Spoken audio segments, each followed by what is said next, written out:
امریکہ میں تعینات کویتی سفیر نے امریکی اخبار کی اس رپورٹ کی تردید کر دی ہے جس میں دعویٰ کیا گیا تھا کہ کویت نے ایران پر امریکی حملوں میں حصہ لیا۔ کویتی سرکاری خبر ایجنسی کے مطابق کویتی سفیر شیخ الزین الصباح نے واضح کیا ہے کہ وال اسٹریٹ جرنل کی رپورٹ مکمل طور پر بے بنیاد ہے۔ وال اسٹریٹ جرنل کا اداراتی بورڈ تصحیح جاری کرے۔ انہوں نے مزید کہا کہ کویت نے ایران کے خلاف کسی فوجی آپریشن میں حصہ نہیں لیا۔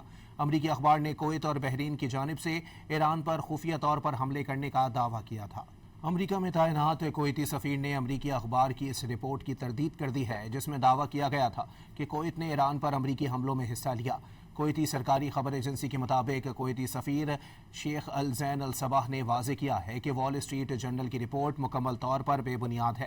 وال اسٹریٹ جرنل کا اداراتی بورڈ تصحیح جاری کرے۔ انہوں نے مزید کہا کہ کویت نے ایران کے خلاف کسی فوجی آپریشن میں حصہ نہیں لیا۔ امریکی اخبار نے کویت اور بحرین کی جانب سے ایران پر خفیہ طور پر حملے کرنے کا دعویٰ کیا تھا۔